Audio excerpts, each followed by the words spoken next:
A very good evening to you from wherever you're watching us from, and a warm welcome to this Kivumbi 2022 special, a presidential town hall, the first of its kind in this election cycle.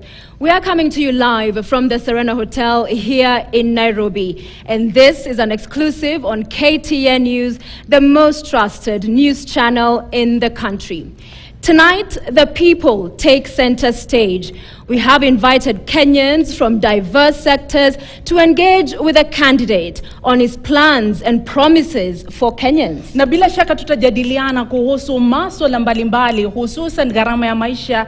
Kulingana na utafiti ambao umefanywa, kura ya maoni ya Wakenya, gharama ya maisha imeorodheshwa kuwa mojawapo ya masuala muhimu ambao wangependa yashughulikiwe na kiongozi atakayechaguliwa kuwa rais wa 5 wa Jamhuri ya Kenya. Vile vile tutajadili masuala mengine ikiwemo elimu, afya, miundo msingi. Tutajadili masuala kuhusu vyombo vya habari, tutajadili masuala kuhusu siasa, sporti, sanaa, vijana, masuala ya jinsia, na ndio kikao ambacho tumeandaa hii leo na kushughulikia na kujibu masuala haya yote. Barabara kabisa, Zubeda, and indeed our audience here has agreed to some ground rules throughout our engagement this evening. They will each have an opportunity to ask one question to the candidate. The question shall be short and precise. They shall address the candidate with respect. Throughout this engagement as well, there will be no cheering, jeering, or clapping. We have also gotten commitment from the candidate that because of the vast number of issues we will be discussing and canvassing this evening, he will stick to a 3-minute timeline to respond to those issues so that we can cover as much ground as possible tonight. Na bila shaka mtazamaji, tunalegeza tu sheria hizo na masharti wakati huu ambapo tunamkaribisha ukumbini mpeperusha bendera ya urais kupitia tiketi ya UDA au Kenya Kwanza, Daktari William Samoei Ruto. Tumkaribisheni kwa makofi.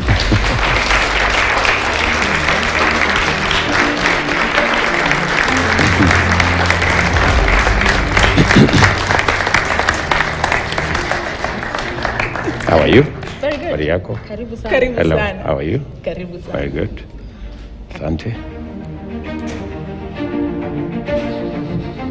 Good evening, good people.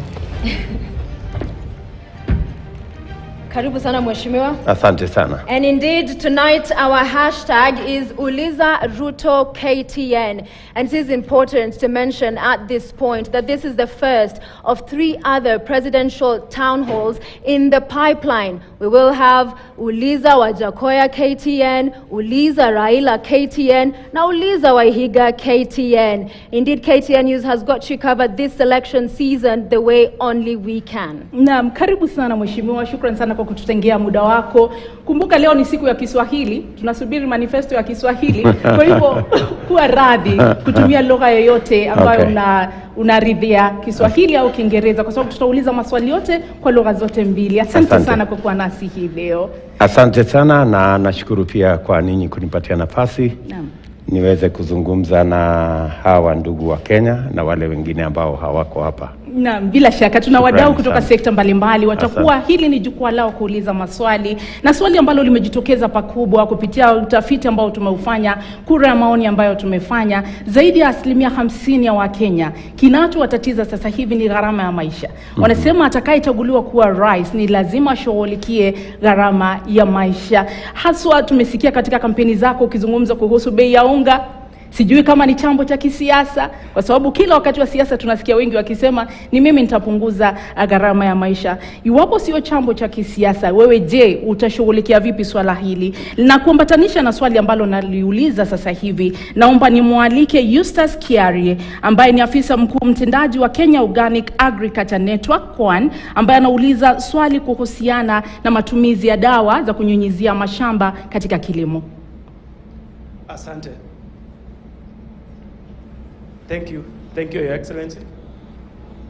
The Kenya Kwanza Manifesto identifies agriculture as an important vehicle for future development, and it emphasizes on increasing productivity through access to seeds, fertilizers, pesticides, most of which are imported. How will you ensure food security using production systems that reduce dependency on imports of agricultural produce? And related to this is the whole issue of pesticide use. We have several studies have been undertaken, and they have found we have a lot of pesticide residues in the food that we eat. And some of those pesticides have been banned in other countries. They have been banned in the countries of origin. How will you protect Kenyans to ensure that whatever food we'll be eating will be safe? Thank you. Thank you very much. The subject of cost of living is not even about the people who are talking about. It's a reality we live with every day. I was, for example, in Kenya, and one person stood up and said, that was on a day before yesterday, and he said, Mheshimiwa, the cost of unga has now exceeded the cost of the sufuria we are using to cook. You know, so it's real. And if we go back, why we have, as Kenya Kwanza, identified agriculture as the place where we can not only reduce the cost of living, but we can also increase incomes, and we can also facilitate agro-processing, value addition, and the whole value chain of manufacturing, is because agriculture has very quick returns. In fact, if we were to deal with matters to do with inputs, either animal feed, a cow that produces 2 kilos today, if that cow has access to food in 1 month, it can double the production. So agriculture has the highest or the quickest return on any investment. That's number one. And that's why we went for agriculture. This is an economy that requires quick action. Agriculture gives us that, number one. Number two, agriculture has the highest multiplier effect on all the other sectors, on job creation, on agro-processing, on every other step, including even the amount of jobs you can create in that sector. So that is why we chose agriculture as the place to begin with. And number three is because agriculture, Kenya is the most competitive, agriculture is the most competitive sector in our country. So it is the place where we have a competitive advantage.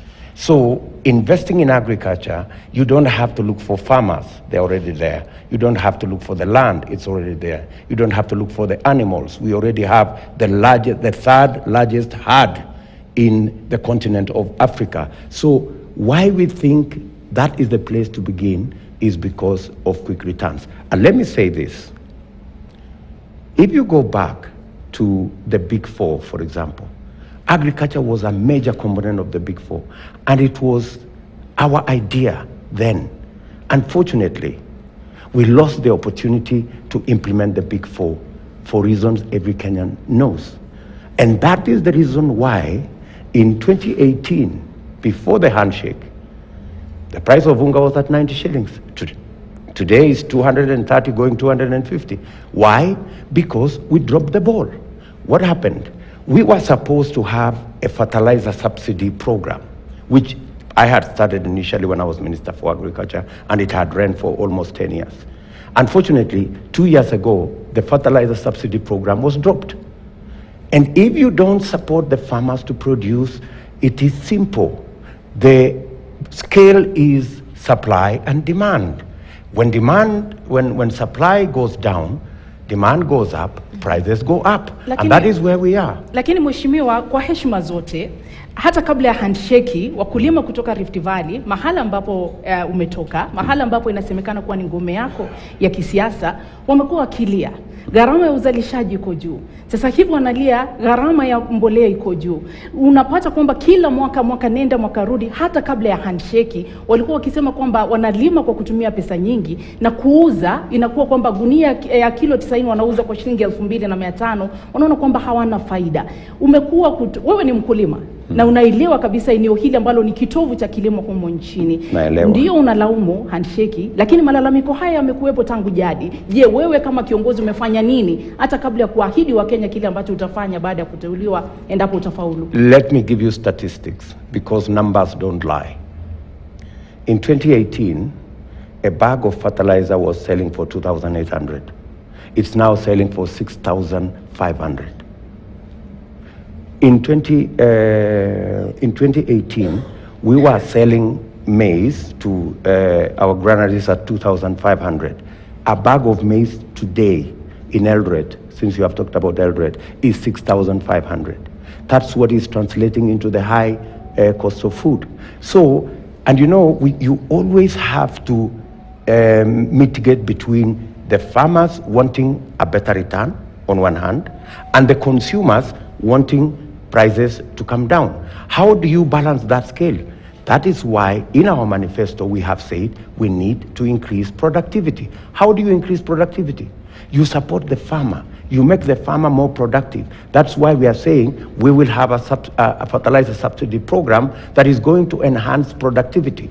Where you're producing 10 bags with good agricultural practice, including what my good brother has said there, making sure that the farmers have quality seeds, and that's what we have said. The farmers have fertilizer, and they have good pesticides. You automatically translate a farmer who is getting 10 bags to 25 bags. So the farmer is happy to sell at 3,000 or 2,500 because on an acre he is making good money, but also it doesn't affect the price to the consumer. So that is where we as Kenya Kwanza are saying productivity, and that's how you enhance productivity. It is simple. There is no magic. There is no miracle. You just need to do things right. Mr. DP, and as we go also to Michael Ondiala, who's CEO, Agronomy Plus Limited, on what you're talking about improving on produce and empowering the farmer, you're talking about returning the guaranteed minimum return, yeah, for scheduled crops. And the history of that in this country has been poor. And so the concern here becomes that this approach then may result to larger farmers benefiting and being a disproportionate return to them as compared to the consumers, so that Kenya Kwanza then would be seen to prioritize larger farmers who are those in some who support you call dynasties, as opposed to the smaller, lower income earning person who's the hustler that should in essence be supporting. So wouldn't this then in essence go back to the very same thing you're opposed to? If you read our manifesto, we are very specific. We are targeting out of the farmers that we have, we are targeting 2 million farmers who today, they are farmers, but they are net importers of food. And we have said these farmers, we're going to support the 2 million farmers with a fund that is going to be a fund that's going to be available every year. And we are also going to support them with extension service. In fact, we have costed. How much is it going to cost us to support these 2 million farmers? How will they be identified, these 2 million farmers? We have already a data bank. It is with the government. We already have a data bank of all our farmers. We carried out a census of farmers 6 years ago. We already have a data bank of the farmers, and they are identifiable. So these resource-poor farmers who today are net importers of food, we want to make them produce a surplus. And we have agreed that for an acre of land, we're going to spend 15,000 shillings on inputs. And we are going to spend another 12 billion shillings every year on making sure that these farmers have extension services. They are using the latest information on producing. So what are we going to do? We are going to transform a farmer who is producing 5 bags today to produce 15 bags at the very least. So that farmer not only becomes a surplus producer, but he also has money change in his pocket, as much as also producing enough food for us to supply the rest of the country. So when we talk about GMR, these are two things. Number one, we are targeting resource-poor farmers, and we have said where we are going to spend 90 billion shillings in 5 years. And these farmers, in our calculation, they will produce 500 billion shillings in 5 years. All right, sir. Our competitors, on the other hand, want to do the same thing. They want to target 2 million people, but they want to spend 700 billion and get nothing in return. So there was a world of a difference. Let me finish with the GMR. The GMR story is different. We want to make sure that every farmer has a guaranteed outcome. We're going to employ mechanisms, contract farming, where a farmer knows that I am going to do this and I am going to earn this ahead of time. We're going to use insurance, which is actually available at the moment. In fact, we are carrying out pilots on insurance, on livestock, on milk production, on production of cereals. So the products on insurance are already there that will guarantee returns for every farmer. All we need to do is to deploy them as government and make sure that our farmers become beneficiaries. All right, I believe it's time for us to go for our news break. It's 9 o'clock, and Michael Ondiala will be coming to you, because it's important, even as you're talking about having these 2 million farmers, that there is clarity on who they are. Yes. We may say poor farmers, but we've seen abuses in this country where it's still the cabal, if you would like, of the rich that still end up benefiting. But news always comes first here on KTN News. And I'd like to apologize. We started late. It was to be quite an early start, but due to some unforeseen circumstances, hence the late start. But we are here, and the DP will be with us from 9:15 is when we are promising to return and continue the conversation. Plenty of questions to come through from our audience, who have been so gracious with us this evening. So we want to take it back for a quick top stories. This presidential town hall continues shortly.